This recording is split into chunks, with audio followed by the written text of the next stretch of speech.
मधुबन के बाबा मुरली वाले, आपका क्या कहना, आपका क्या कहना। ओम शांति। आज सोमवार 16 अक्टूबर 2023 के ईश्वरीय महावाक्य। आज की साकार मुरली में मीठे मीठे बाप दादा बोले, ज्ञान का सुख 21 पीढ़ी चलता है, वह है स्वर्ग का सदा सुख। भक्ति में तो तीव्र भक्ति से अल्पकाल क्षणभंगुर सुख मिलता है। बाबा क्या बोले बच्चों से? बाबा बोले, मीठे बच्चे, ज्ञान का सुख 21 पीढ़ी चलता है, वह है स्वर्ग का सदा सुख। भक्ति में तीव्र भक्ति से अल्पकाल क्षणभंगुर सुख मिलता है। प्रश्न, किस श्रीमत पर चलकर तुम बच्चे सद्गति को प्राप्त कर सकते हो? उत्तर है, बाप की तुम्हें श्रीमत है। इस पुरानी दुनिया को भूल एक मुझे याद करो, इसी को ही बलिहार जाना अथवा जीते जी मरना कहा जाता है। इसी श्रीमत से तुम श्रेष्ठ ते श्रेष्ठ बनते हो, तुम्हारी सद्गति हो जाती है। साकार मनुष्य मनुष्य की सद्गति नहीं कर सकते, बाप ही सबका सद्गति दाता है। आज का गीत ओम नमो शिवाय। ओम शांति। बच्चों ने गीत सुना। गाया जाता है, ऊंचे ते ऊंचा भगवान। अब भगवान का नाम तो मनुष्य मात्र नहीं जानते, भक्त भगवान को नहीं जानते, जब तक कि भगवान आकर भक्तों को अपनी पहचान न दे। यह तो समझाया गया है, ज्ञान और भक्ति। सत्युग त्रेता है ज्ञान की प्रालब्ध। अभी तुम ज्ञान सागर से ज्ञान पाकर पुरुषार्थ से अपनी सदा सुख की प्रालब्ध बना रहे हो। फिर द्वापर कलयुग में भक्ति होती है। ज्ञान की प्रालब्ध सत्युग त्रेता तक चलती है। ज्ञान का सुख तो 21 पीढ़ी चलता है, वह है स्वर्ग के सदा सुख। नरक का है अल्पकाल क्षणभंगुर सुख। बच्चों को समझाया जाता है, सत्युग त्रेता ज्ञान मार्ग था, नई दुनिया नया भारत था, उसको स्वर्ग कहा जाता है। अभी तमो प्रधान भारत नरक हो गया है, अनेक प्रकार के दुख हैं। स्वर्ग में दुख का नामो निशान नहीं रहता, गुरु करने की भी दरकार नहीं रहती। भक्तों का उद्धार भगवान को ही करना है। अभी कलयुग का अंत है, विनाश सामने खड़ा है। बाप आकर ब्रह्मा द्वारा ज्ञान देकर स्वर्ग की स्थापना करते हैं, और शंकर द्वारा विनाश, विष्णु द्वारा पालना कराते हैं। परमात्मा के कर्तव्य को कोई समझते नहीं। मनुष्य को पापात्मा पुण्य आत्मा कहा जाता है।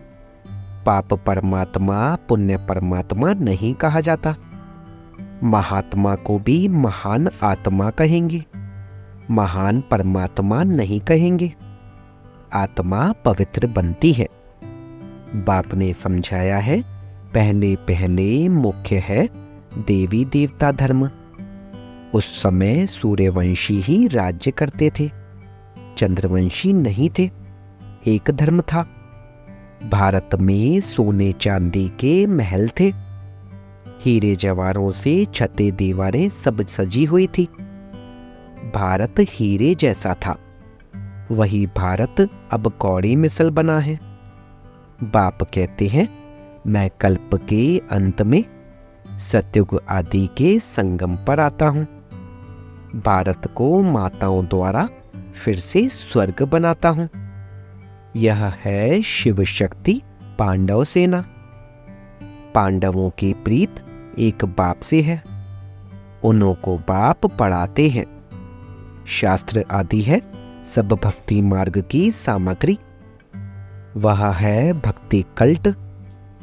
अभी बाप आकर सबको भक्ति का फल ज्ञान देते हैं, जिससे तुम सद्गति में जाते हो।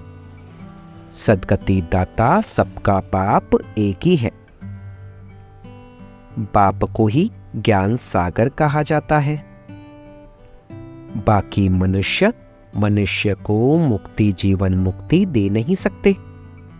यह ज्ञान कोई शास्त्रों में नहीं है। ज्ञान सागर एक बाप को ही कहा जाता है। उनसे तुम वर्षा लेते हो, फिर सर्वगुण संपन्न 16 कला संपूर्ण बन जाएंगे। यह देवताओं की महिमा है। लक्ष्मी नारायण है 16 कला संपूर्ण, राम सीता है 14 कला। यह पढ़ाई है। यह कोई कॉमन सत्संग नहीं है। सत है ही एक, वही आकर सत समझाते हैं। यह है ही पतित दुनिया। पावन दुनिया में पतित होते ही नहीं, पतित दुनिया में पावन होते नहीं। पावन बनाने वाला एक ही बाप है। आत्मा कहती है शिवाय नमः। आत्मा ने अपने बाप को कहा नमस्ते। अगर कोई कहते शिव मेरे में है, तो फिर नमस्कार किसको करते हैं? यह अज्ञान फैला हुआ है। अब तुम बच्चों को बाप त्रिकालदर्शी बनाते हैं। तुम जानते हो सब आत्माएं जहां रहती हैं वह है निर्वाण धाम, स्वीट होम। मुक्ति को तो सभी याद करते हैं, जहां हम बाप के साथ रहते हैं। अभी तुम बाप को याद करते हो। सुखधाम में जाएंगे तो बाप को याद नहीं करेंगे। अभी यह है ही दुखधाम। सभी दुर्गति में है। नई दुनिया में भारत नया था, सुखधाम था, सूर्यवंशी चंद्रवंशी राज्य था। मनुष्यों को तो यह पता नहीं है कि लक्ष्मी नारायण और राधे कृष्ण का क्या कनेक्शन है। वह राजकुमारी, वह राजकुमार अलग अलग राज्य के हैं। ऐसे नहीं कि दोनों ही आपस में भाई बहन हैं। वह अलग अपनी राजधानी में थी। श्री कृष्ण अपनी राजधानी का राजकुमार था। उन्हों का स्वयंवर होता है तो लक्ष्मी नारायण बनते हैं। सत्युग में हर चीज सुख देने वाली है, कलयुग में हर चीज दुख देने वाली है। सत्युग में किसी की अकाले मृत्यु नहीं होती। तुम बच्चे जानते हो, हम अपने परमपिता परमात्मा बाप से सहज राजयोग सीखते हैं। नर से नारायण, नारी से लक्ष्मी बनने के लिए। यह स्कूल है। उन सत्संगों आदि में तो कोई एम ऑब्जेक्ट नहीं होती। वेद शास्त्र आदि सुनाते रहते हैं। बाप के द्वारा तुम इस मनुष्य सृष्टि चक्र को अब जान गए हो। बाप को ही नॉलेजफुल, ब्लिसफुल, रहम दिल कहा जाता है। गाते हैं ओ बाबा आकर रहम करो। हेवनली गॉड फादर ही आकर हेवन स्थापन करते हैं संगम पर। हेवन में बहुत थोड़े मनुष्य होते हैं, बाकी इतने सभी कहाँ जाएंगे? बाप सभी को मुक्ति धाम में ले जाते हैं। स्वर्ग में सिर्फ भारत ही था, फिर भी भारत ही रहेगा। भारत सचखंड यहाँ गाया हुआ है। अभी तो भारत कंगाल बन गया है। पैसे पैसे के लिए भीख मांगते रहते हैं। भारत हीरे जैसा था, अब कौड़ी मिसल है। यह ड्रामा के राज को समझना है। तुम रचयिता बाप को और उनकी रचना के आदि मध्य अंत को जानते हो। मनुष्य गाते भी हैं वंदे मातरम, परंतु वंदना पवित्र की ही की जाती है। परमात्मा ही आकर वंदे मातरम कहना शुरू करते हैं। शिव बाबा ने ही आकर कहा है नारी स्वर्ग का द्वार है। शक्ति सेना है ना, यह स्वर्ग का राज्य दिलाने वाली है, जिसको ही वर्ल्ड ऑलमाइटी अथॉरिटी राज्य कहा जाता है। तुम शक्तियों ने स्वराज्य स्थापन किया था, अब फिर से स्थापन हो रहा है। राम राज्य कहा जाता है सतयुग को। अभी भी कहते हैं राम राज्य हो, परंतु वह कोई मनुष्य तो कर न सके। इनकॉर्पोरियल गॉडफादर ही आकर पढ़ाते हैं, उनको भी जरूर शरीर चाहिए, जरूर ब्रह्मा तन में आना पड़े। शिव बाबा तो तुम सब आत्माओं का बाप है। प्रजापिता भी गाया हुआ है, पिता तो बाप ठहरा ना। ब्रह्मा को ग्रेट ग्रेट ग्रैंडफादर कहा जाता है। आदि देव और आदि देवी दोनों बैठे हैं, तपस्या कर रहे हैं। तुम भी तपस्या कर रहे हो। यह है राजयोग। सन्यासियों का है हठ योग। वह कभी राजयोग सिखला नहीं सकते। गीता आदि जो भी शास्त्र है, वह सब है भक्ति मार्ग की सामग्री। पढ़ते आए हैं, परंतु तमो प्रधान बन गए हैं। यह वही महाभारत लड़ाई है जिससे विनाश होना है। साइंस कोई वेदों में नहीं है, उनमें तो ज्ञान की बातें हैं। यह साइंस बुद्धि का चमत्कार है, जो इन्वेंशन निकालते रहते हैं। विमान आदि बनाते हैं सुख के लिए, फिर पिछाड़ी में इनके द्वारा ही विनाश होता है। यह सुख का हुनर भारत में रह जाएगा, दुख का हुनर मारने आदि का खल्लास हो जाएगा। साइंस का अकल चला आता है। यह बॉम्ब आदि कल्प पहले भी बने थे। पतित दुनिया का विनाश, फिर नई दुनिया की स्थापना होनी है। बाप कहते हैं तुमने 84 जन्म पूरे किए हैं, अब इस देह का अहंकार छोड़ मुझ बाप को याद करो, तो याद की योग अग्नि से विकर्म विनाश होंगे। रावण ने तुमसे बहुत विकर्म कराए हैं। पावन बनने का तो एक ही उपाय है।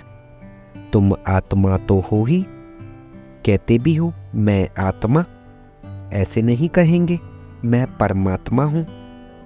कहते हो मेरी आत्मा को नाराज मत करो। आत्मा सो परमात्मा कहना, यह तो बहुत बड़ी भूल है। अभी है तमो प्रधान व्यभिचारी भक्ति। जो आया उनको बैठ पूजते हैं। अव्यभिचारी एक की याद को कहा जाता है। अब व्यभिचारी भक्ति का भी अंत होना है। बाप आकर बेहद का वर्षा देते हैं। सभी को सुख देने वाला एक बाप है, दूसरा ना कोई। बाप कहते हैं मुझ एक के साथ बुद्धि योग जोड़ने से ही अंतमति सुगति हो जाएगी। मैं हूं ही स्वर्ग का रचयिता। यह कांटों की दुनिया है, एक दो में लड़ते झगड़ते रहते हैं। अभी यह पुरानी दुनिया बदल रही है। ज्ञान अमृत का कलश माताओं पर रखते हैं। यह है नॉलेज, परंतु विष की भेंट में अमृत कहा गया है। कहा भी जाता है अमृत छोड़ विष काहे को खाए। श्रीमत से ही तुम श्रेष्ठ बनेंगे। परमपिता परमात्मा आकर श्रीमत देते हैं। श्री कृष्ण भी श्रीमत से ऐसा बना है। यह समझने की बातें हैं। इस सारी पुरानी दुनिया को भूल एक बाप को याद करना है। बलिहार भी अभी जाना होता है। इनको ही जीते जी मरना कहा जाता है। भक्ति मार्ग की बातें अलग है। वह है भक्ति कल्ट। भक्ति के तो ढेर गुरु है, परंतु सदगति दाता एक ही निराकार परमपिता परमात्मा है। साकार मनुष्य मनुष्य की सदगति कर नहीं सकते, सदा के लिए सुख दे नहीं सकते। सदा सुख देने वाला एक बाप है। यह पाठशाला है। एम ऑब्जेक्ट भी बाप बतलाते हैं। कहते हैं तुमको स्वर्ग के सुख का वर्षा मिलेगा, बाकी सब मुक्ति धाम में चले जाएंगे। शांति धाम, सुख धाम और यह है दुख धाम। यह चक्र फिरता रहता है। इसको स्वदर्शन चक्र कहा जाता है। इस ड्रामा के चक्र से कोई छूट नहीं सकता है। बना बनाया अविनाशी पाठ है हर एक का। बाप तुमको पढ़ाकर मनुष्य से देवता बना रहे हैं। फिर जितना जो पढ़ेंगे तो कोई राजा बनेंगे, कोई प्रजा बनेंगे। सूर्यवंशी डायनेस्टी है ना। सत्ययुग में सूर्यवंशी थे तो और कोई नहीं थे। भारत खंड ही ऊंचते ऊंच सचखंड था, अब जूट खंड बना है। इसको रौरव नर्क कहा जाता है। पैसे के लिए कितनी मारामारी होती है। वहां तो कोई अप्राप्त वस्तु नहीं रहती जिसकी प्राप्ति के लिए कोई पाप करना पड़े। बाप ही इस भ्रष्टाचारी दुनिया को श्रेष्ठाचारी बना रहे हैं इन माताओं द्वारा। इन्हों को बाप वंदे मातरम कहते हैं। सन्यासी नहीं कहते वंदे मातरम, उनका है हद का सन्यास। यह है बेहद का सन्यास। सारी दुनिया का बुद्धि से सन्यास करना है। शांति धाम, सुख धाम को याद करना है, दुख धाम को भूल जाना है। बाप का यह फरमान है। बाप आत्माओं को समझाते हैं, तुम इन कानों से सुनते हो। शिव बाबा इन ऑर्गन्स द्वारा तुमको समझाते हैं। वह है ज्ञान सागर। यह कोई साधु संत महात्मा नहीं है। अच्छा, मीठे मीठे सिक्के लदे बच्चों प्रति माता पिता बाप दादा का याद प्यार और गुड मॉर्निंग। रूहानी बाप की रूहानी बच्चों को नमस्ते। हम रूहानी बच्चों की रूहानी बाप दादा को सिखवा प्रेम से नमस्ते नमस्ते नमस्ते बाबा, शुक्रिया बाबा, शुक्रिया। धारणा के लिए मुख्य सार। पहला पॉइंट, बाप पर पूरा बलिहार जाना है। देह का अहंकार छोड़ योग अग्नि से विकर्म विनाश करने हैं। दूसरा पॉइंट, एम ऑब्जेक्ट को बुद्धि में रखकर पढ़ाई करनी है। बने बनाए ड्रामा को बुद्धि में रखकर स्वदर्शन चक्रधारी बनना है। वरदान, सदा उमंग उत्साह के पंखों द्वारा उड़ती कला में उड़ने वाली श्रेष्ठ आत्मा भव। ज्ञान योग के साथ साथ हर समय, हर कर्म में, हर दिन नया उमंग उत्साह बना रहे। यही उड़ती कला का आधार है। कैसा भी कार्य हो, चाहे सफाई का हो, बर्तन मांजने का हो, साधारण कर्म हो, उसमें भी उमंग उत्साह नेचुरल और निरंतर हो।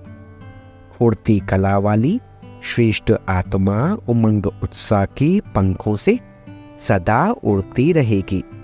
वह कभी कंफ्यूज नहीं होगी। छोटी छोटी बातों में थककर रुकेगी नहीं। आज का स्लोगन, जो निर्माण चित्त अथक और सदा जागती ज्योत है वही विश्व कल्याणकारी है। जो निर्माण चित्त अथक और सदा जागती ज्योत है वही विश्व कल्याणकारी है। ओम शांति।